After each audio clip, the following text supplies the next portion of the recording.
The marketplace of Zephyr Station buzzed with the usual chaos of 1,000 different species conducting business. Merchants hawked their wares in languages that ranged from melodic whistles to guttural growls, while the universal translator devices struggled to keep pace with the rapid exchanges. The air hung thick with the mingled scents of exotic spices, ozone from energy weapons, and the metallic tang of recycled atmosphere. Sarah Chen navigated through the crowd with practiced ease, her worn leather jacket marking her as one of the few humans in this sector of the galaxy.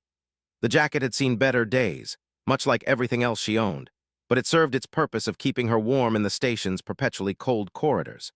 Her boots clicked against the metal grating as she made her way toward the central trading hub, the weight of her nearly empty credit pouch a constant reminder of her desperate situation. She had been stranded on Zephyr Station for 3 weeks now, ever since her cargo hauler broke down and left her without the funds to repair it.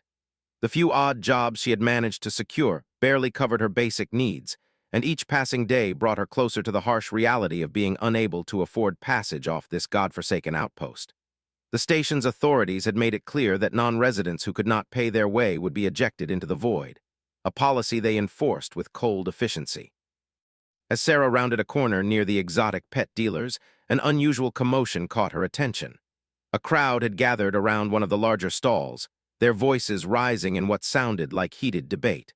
Curiosity overrode her instinct to avoid trouble, and she pushed through the throng of aliens to see what was happening.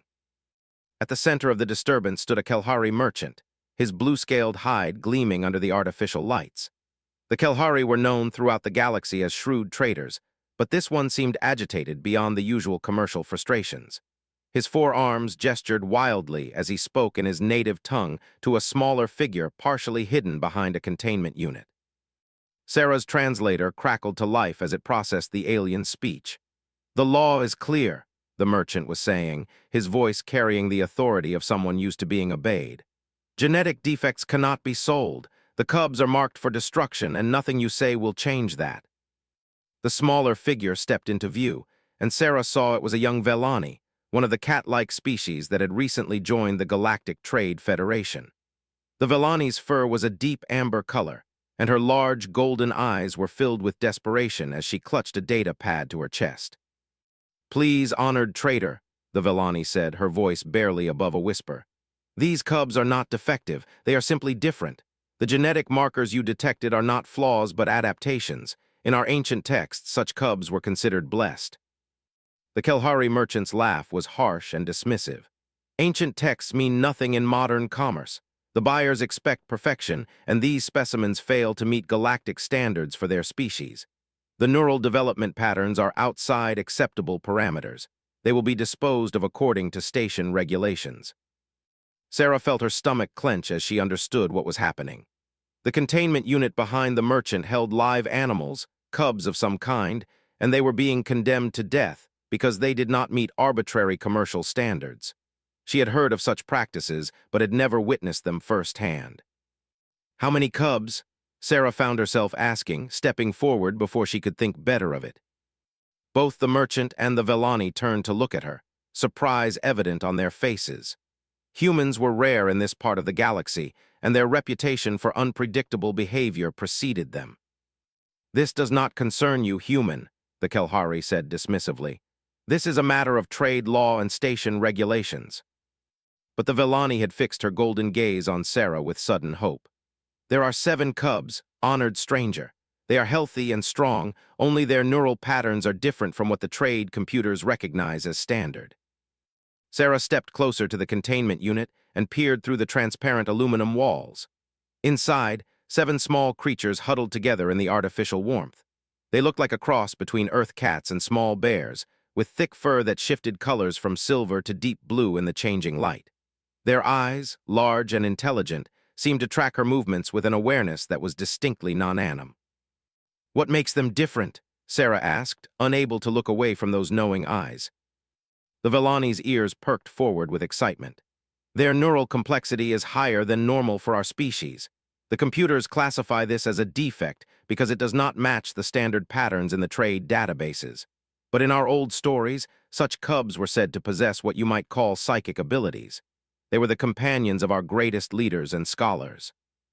"Nonsense," the Kelhari interjected.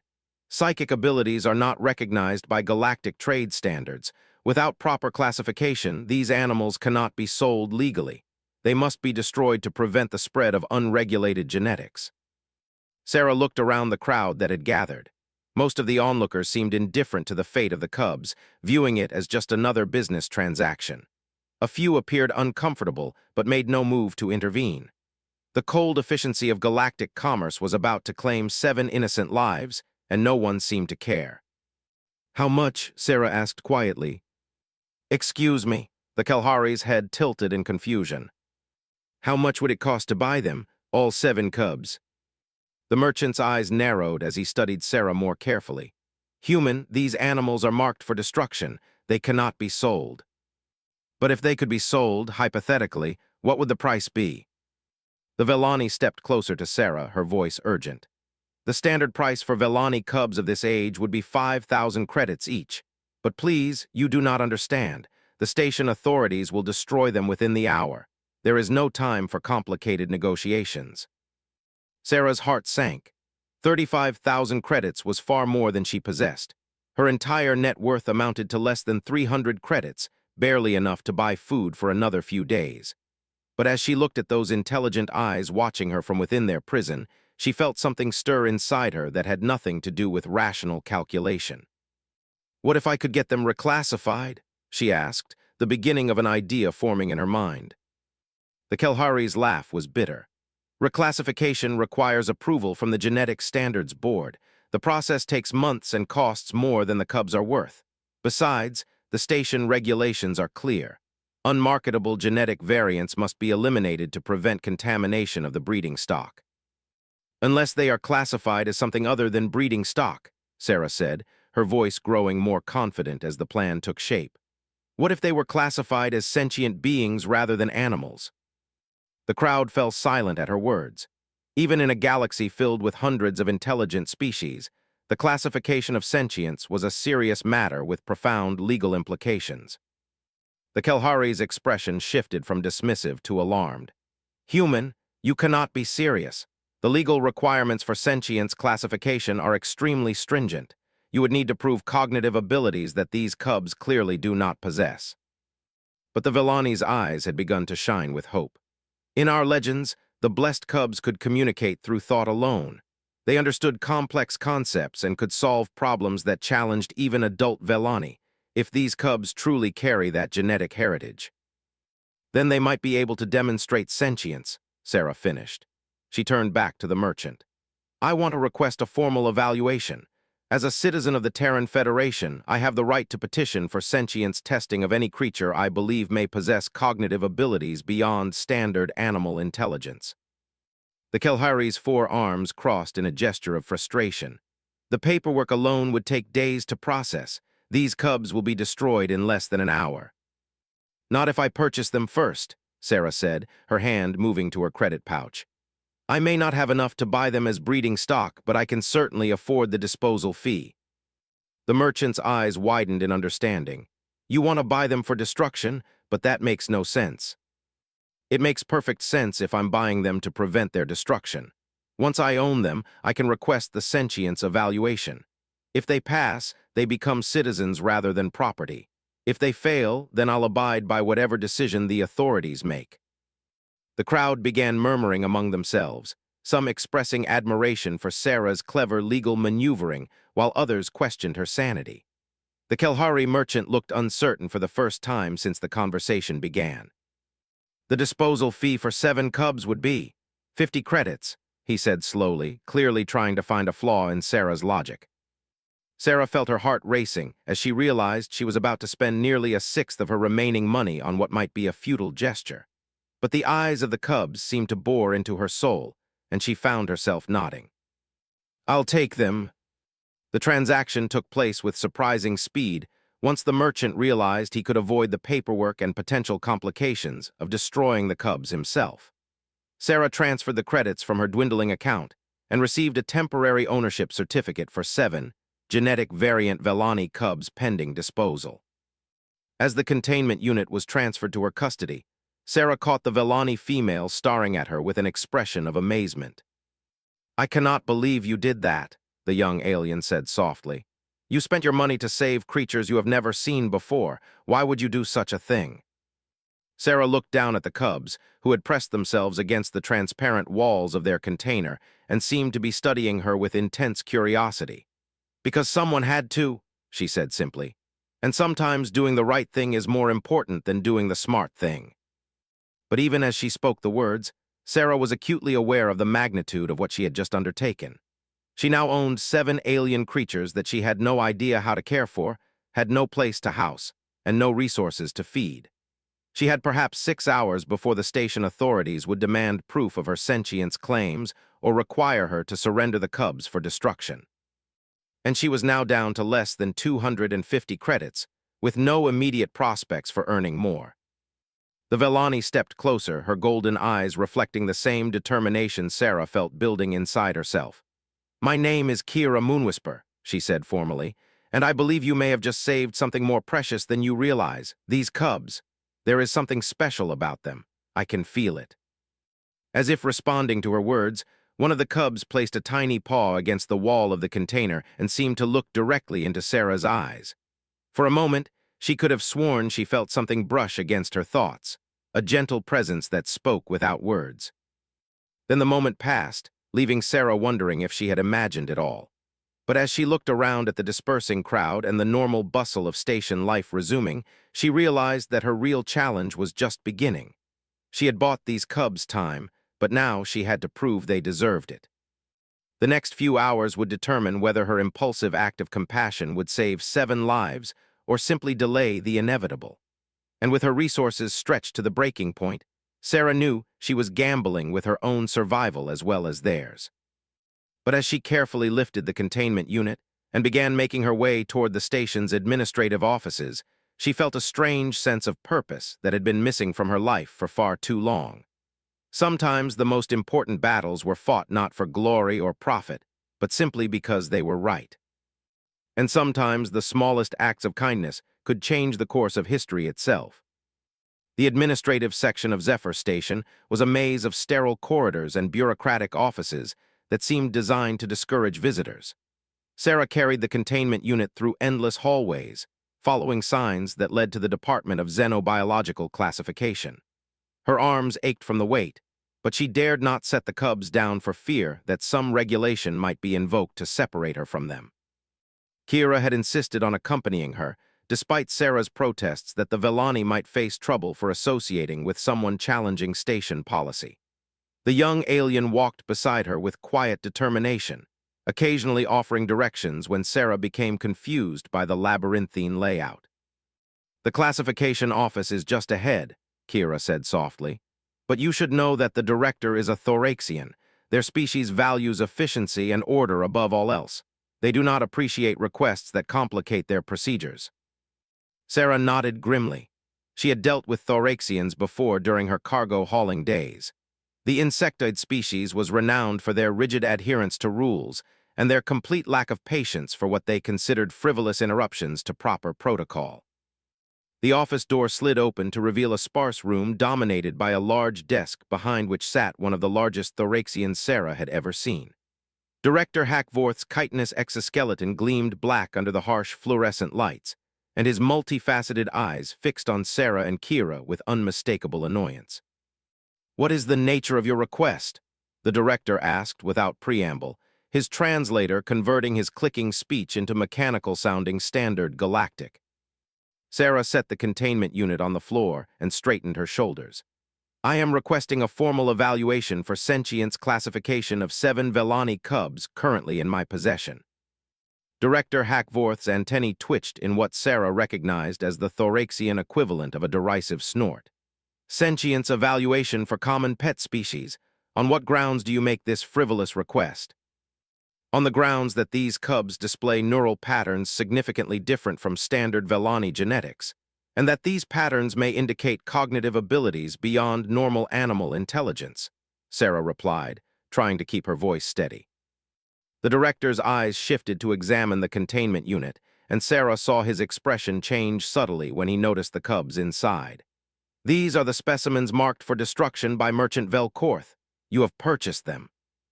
I have legal ownership, yes. For what purpose? Disposal protocols do not require private citizens to assume responsibility for genetic variants. Sarah took a deep breath. I believe these cubs may possess intelligence qualifying them for sentient status. If proven correct, their destruction would constitute murder under Galactic Federation law. The word murder hung in the air like a charged particle beam. Director Hackworth's entire body went rigid, his antennae now fully extended in a display of extreme attention. Around the galaxy, few accusations carried more weight than the suggestion that a Federation facility might be complicit in the killing of sentient beings. You are aware of the penalties for filing false claims regarding sentience? The director asked, his voice carrying a dangerous edge. I am aware of the penalties for allowing sentient beings to be destroyed due to bureaucratic oversight, Sarah replied evenly. For several seconds, the only sound in the room was the soft humming of the station's life support systems. Finally, Director Hackworth activated his terminal and began entering data with sharp, precise movements of his clawed appendages. A formal sentience evaluation requires the approval of 3 separate department heads, payment of administrative fees totaling 800 credits, and a waiting period of no less than 72 hours for proper documentation review, he announced. During this period, the subjects must be housed in approved facilities and cared for according to protocols established for potential sentient beings. Sarah felt her heart sink. 800 credits was more than 3 times her remaining funds, and the housing requirements would likely cost even more. She had hoped that simply filing the request would be enough to protect the cubs temporarily, but the system seemed designed to prevent exactly the kind of intervention she was attempting. However, the director continued, his tone shifting slightly, there is a provision for expedited evaluation in cases where immediate danger to potential sentient life can be demonstrated. Such evaluations can be conducted within 6 hours if the requesting party can provide preliminary evidence of cognitive ability. What kind of preliminary evidence? Kira asked, speaking for the first time since entering the office. Director Hackworth consulted his terminal again. The subjects must demonstrate problem-solving abilities equivalent to a 4-year-old child of a recognized sentient species, or display communication skills beyond simple animal responses, or show evidence of self-awareness as defined by the Galactic Sentience Standards Board. Sarah looked down at the cubs, who had been unusually quiet throughout the conversation. They seemed to be listening intently, their large eyes focused on the director as if they understood every word being spoken. How would such testing be conducted? She asked. The standard protocol involves a series of cognitive challenges administered by certified xenopsychologists. The testing must be observed by neutral witnesses and recorded for review by the Federation Sentience Board. If the subjects pass, they are immediately granted provisional sentience status pending full evaluation. If they fail. The director did not need to finish the sentence. Everyone in the room understood the implications. I request the expedited evaluation, Sarah said without hesitation. Director Hackworth's mandibles clicked in what might have been approval or merely acknowledgement. Very well. Dr. Zexthorn is currently available in Testing Bay 7. The fee for expedited evaluation is 200 credits, payable immediately. Sarah felt a moment of relief. 200 credits would leave her with almost nothing, but at least it was within her means. She transferred the funds and received a confirmation receipt along with directions to the testing facility. As they made their way through more corridors toward the testing bay, Kira moved closer to Sarah and lowered her voice. There is something I must tell you about these cubs. When I first saw them in the merchant stall, I felt something unusual. My people have legends about cubs like these, but I thought they were only stories. What kind of legends? Kira's ears flattened against her head in a gesture of uncertainty. They say that some cubs are born with minds that can touch other minds. Not telepathy exactly, but something like it. A kind of emotional connection that allows them to understand the thoughts and feelings of others. Sarah stopped walking and stared at the young Vellani. Are you saying these cubs might actually be telepathic? I do not know, but when I looked at them in the merchant stall, I felt their fear and confusion as if it were my own. And when you stepped forward to help them, I saw something in their eyes that looked very much like hope. Before Sarah could respond, they arrived at Testing Bay 7. The room beyond the entrance was larger than she had expected, with various pieces of equipment arranged around a central examination area. A figure in a white lab coat looked up from a data pad as they entered.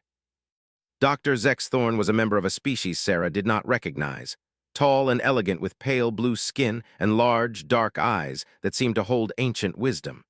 When the doctor spoke, her voice had a musical quality that made even technical language sound almost poetic. I am Dr. Zex Thorne, senior xenopsychologist for this facility. Director Hackvorth has informed me of your request for expedited sentience evaluation. Are these the subjects in question? Sarah nodded and carefully placed the containment unit on the examination table.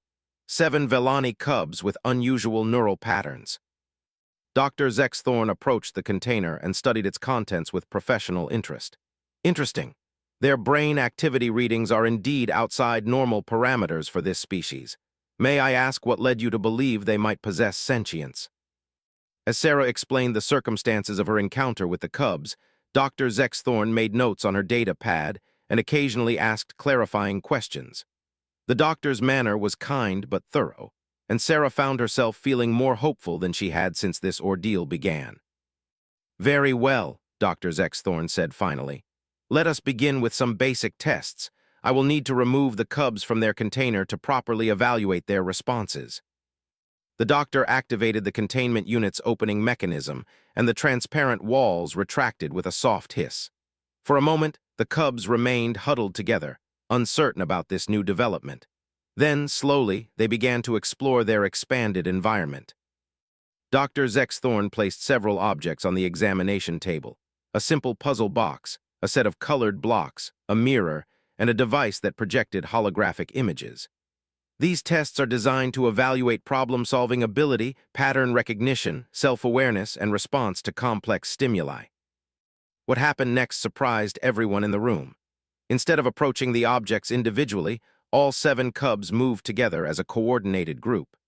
They positioned themselves around the puzzle box and began working on it simultaneously, each cub manipulating different parts of the mechanism with apparent understanding of how their actions contributed to the whole.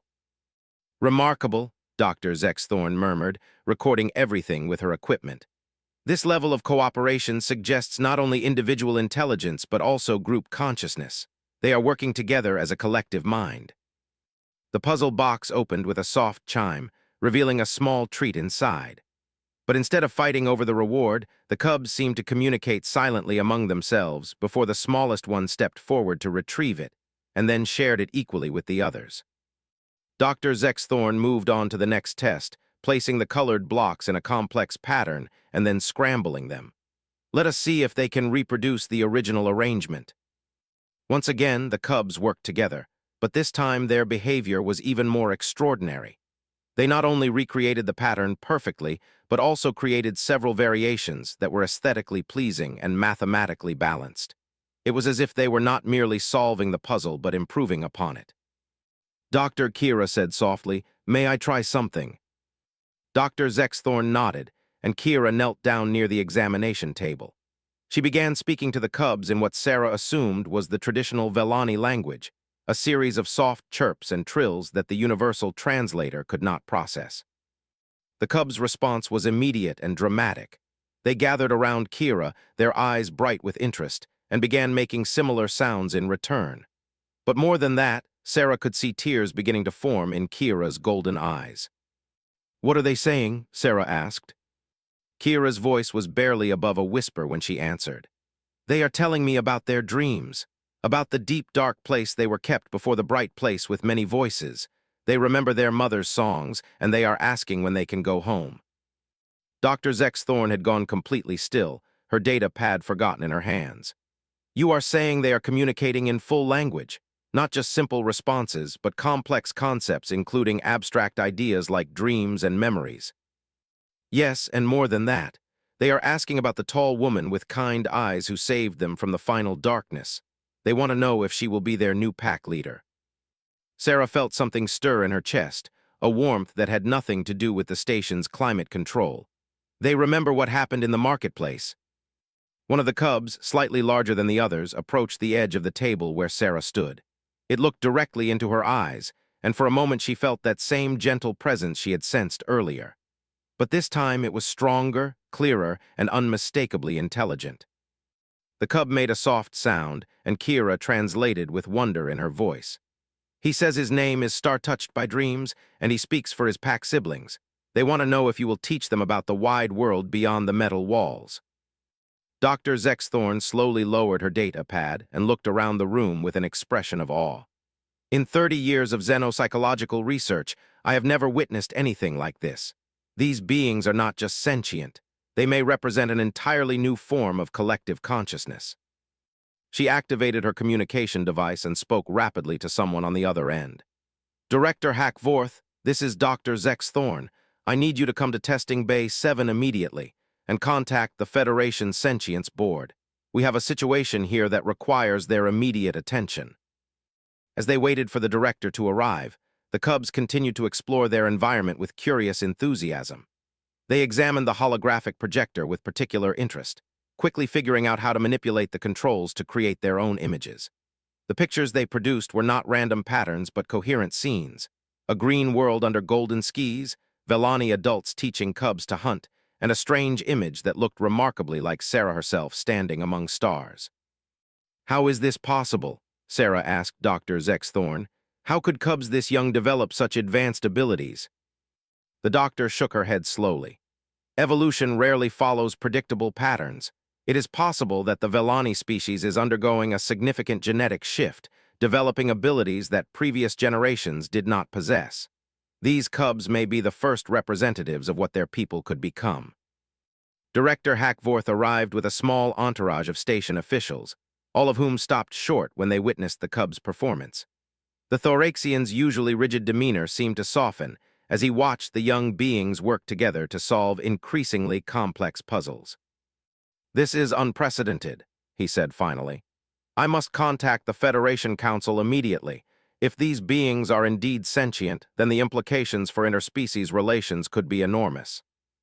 As the adults discussed the legal and political ramifications, Sarah found herself sitting on the floor near the examination table. The cubs had gathered around her, and she could feel their contentment like a warm blanket surrounding her thoughts. Star-Touched by Dreams had curled up next to her hand, purring with a sound like distant music. What happens now? She asked Dr. Zexthorn. Now we wait for the Federation to send a full evaluation team. But based on what I have witnessed today, I believe these cubs will be granted full sentient status within days. They will become citizens of the Federation with all the rights and protections that entails. Sarah felt a mixture of relief and new worry. And who will be responsible for them? They are still children, in a sense. They will need someone to care for them and help them adapt to life in galactic society. Dr. Zexthorn smiled, an expression that transformed her already kind features into something radiant. That will be up to them to decide. Sentient beings have the right to choose their own guardians and living arrangements, but I suspect they have already made their preference clear.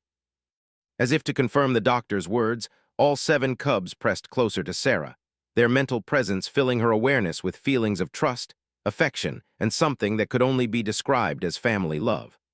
Star-Touched by Dreams looked up at her with those impossibly intelligent eyes and made a soft sound that needed no translation. Sarah understood, perhaps for the first time in her life, that she was exactly where she was supposed to be. Her nearly empty credit account seemed irrelevant now, as did her broken-down cargo hauler and her uncertain future. These cubs had chosen her, just as she had chosen to save them, and together they would face whatever challenges lay ahead. The universe had just become a far more interesting and hopeful place. 3 months had passed since the Federation Sentience Board officially recognized the 7 cubs as the first known collective consciousness to be granted citizen status. The decision had sent shockwaves throughout the galaxy, forcing dozens of species to reconsider their assumptions about intelligence, individuality, and the nature of sentience itself. Sarah stood on the observation deck of the research vessel Harmony's Edge, watching the blue-green world of Velani Prime grow larger in the viewport. The ship was one of the Federation's most advanced scientific platforms, and it had been assigned to help the cubs make contact with their homeworld for the first time since their rescue. Behind her, the cubs played in the specially designed habitat that had become their home. They were larger now, having grown rapidly during their time on the ship, but they retained the same remarkable intelligence and cooperative behavior that had first marked them as extraordinary. Touched by Dreams, who had become their informal spokesperson, approached Sarah with the graceful gait that characterized his species. "Pack Mother," he said in the musical Velani language that Sarah had been learning, "the home song grows stronger in our minds. We can feel our birth mother calling across the void." Sarah knelt down to bring herself to his eye level, a gesture of respect that the cubs had taught her was important in their culture. "Are you nervous about meeting your people again?" Touched by Dreams tilted his head in the way that indicated deep thought. "We are changed beings from what we were when we left the green world. Our pack mind has grown large with new thoughts and strange dreams. We wonder if our birth people will recognize us as kin." It was a valid concern. The Cubs' psychic abilities had continued to develop during their time aboard the research vessel, and they had begun demonstrating capabilities that astounded even the Federation's most experienced xenopsychologists. They could communicate across vast distances, share complex memories instantaneously, and had even begun showing signs of limited precognitive abilities. Dr. Zexthorn approached from the ship's laboratory section, her expression mixing excitement with concern. "Sarah, we are receiving communications from the Velani government. It appears that news of the Cubs has caused quite a stir on their homeworld." "What kind of stir?" Sarah asked, though she suspected she already knew the answer. "There are those who welcome the Cubs as a sign of evolutionary advancement for their species. But there are also conservative factions who view them as dangerous aberrations that threaten traditional Velani society. The government has agreed to allow us to land, but they cannot guarantee the Cubs' safety once we are planetside." Sarah felt a familiar surge of protective anger, the same emotion that had driven her to spend her last credits in a station marketplace so many months ago. "They are children," she said firmly. "Citizens of the Federation with full legal protection, if anyone threatens them." "Peace, Pack Mother," Touched by Dreams interrupted gently. "We do not fear those who would harm us. Our mind pack is strong, and we have learned much from the wise ones on this ship. But more importantly, we carry the dream gift that you gave us when you saved us from the final darkness." "What dream gift?" Sarah asked, genuinely puzzled. Another of the Cubs, one the group called Memory Keeper of Small Things, padded over to join the conversation. "The dream that all beings deserve to live and grow and become what they are meant to be. You showed us this truth when you chose to help strangers with no thought of reward. This gift has grown in our pack mind and become part of our song." Dr. Zexthorn activated her recording device, as she had done countless times during their journey. The Cubs' philosophical insights had become the subject of intense study throughout the Federation, and their unique perspective on existence was already influencing interspecies relations in profound ways. The ship's communication system crackled to life, and Captain Velnara's voice filled the observation deck.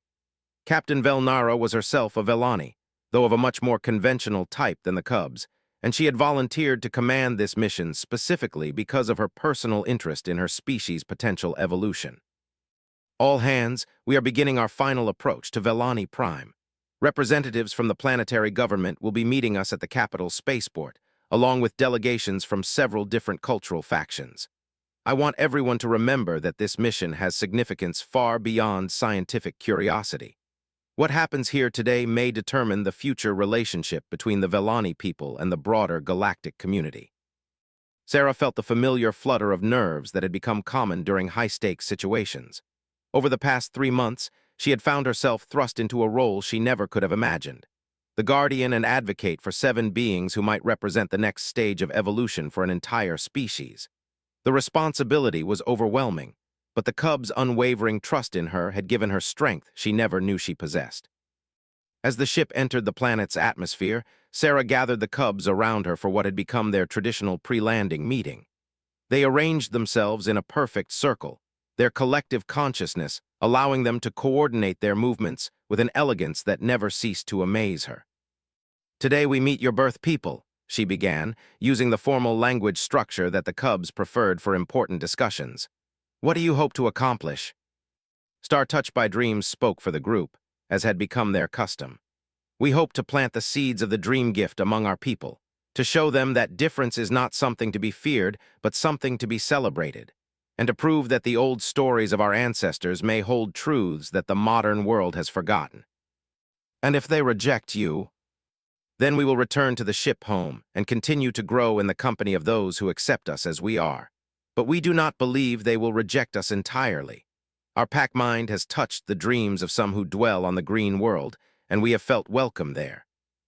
The ship touched down at Velani Prime's main spaceport with barely a tremor, testament to Captain Velnara's skill as a pilot.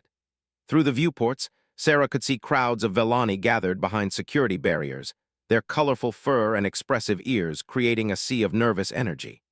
Some held signs with writing that the translator rendered as messages of welcome, while others carried symbols that suggested less friendly intentions. Dr. Zexthorn checked her equipment one final time and then looked at Sarah with an expression of deep respect. Whatever happens down there, I want you to know that what you did for these cubs has already changed the galaxy for the better. The Federation Council has established new protocols for investigating potentially sentient species, and 3 different worlds have reported discovering unusual individuals among their populations who might possess similar abilities. Sarah nodded, touched by the doctor's words, but focused on the immediate challenge ahead. The cubs are what matter now, everything else is just politics. The ship's airlock cycled open, and Captain Velnara led the landing party down the ramp toward the waiting delegation.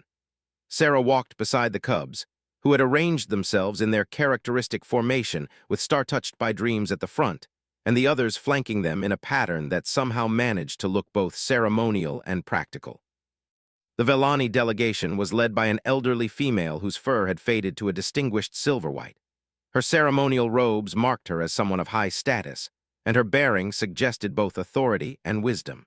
She stepped forward as the group approached, her large golden eyes studying the cubs with intense curiosity. "I am Elder Moonwhisper Kira," she said in heavily accented Standard Galactic. "Speaker for the Council of Clans and grandmother to young Kira, who first spoke for these cubs when they faced the final darkness." Sarah felt a surge of recognition and gratitude. Kira had remained on Zephyr Station when they departed for the research vessel, choosing to pursue her own studies in interspecies communication. But her grandmother's presence here suggested that the young Velani's advocacy for the cubs had reached the highest levels of their society. Star-Touched by Dreams stepped forward and performed a complex bow that Sarah had never seen before, his movements flowing like water as he touched his forehead to the ground in a gesture of profound respect. When he spoke, it was in pure Velani, his voice carrying harmonics that seemed to resonate with something deep in the souls of all who heard it. Elder Moonwhisper's eyes widened in amazement, and several members of her delegation stepped back in obvious shock. Whatever the cub had said, it had clearly not been what they expected. "He speaks in the old tongue," the elder said in a voice filled with wonder. "The sacred language of our ancestors, which has been lost for over 1,000 years. How is this possible?" Memory Keeper of Small Things moved to stand beside his pack leader and added his own voice to the conversation. Again, the words were in the ancient language, but this time Sarah's translator managed to catch fragments of meaning. Something about dreams and stars and the deep songs that connected all living things. Elder Moonwhisper sank to her knees, tears streaming down her furry cheeks. The old prophecies spoke of children who would return bearing the lost wisdom of our people. We thought them merely stories, comfort tales for times of hardship. But here they stand before us, speaking truths that were old when our civilization was young. The crowd behind the security barriers had fallen completely silent, straining to hear the exchange between the elder and the cubs. Even the protesters seemed stunned by what they were witnessing. Star-Touched by Dreams approached the kneeling elder and gently touched her hand with his paw.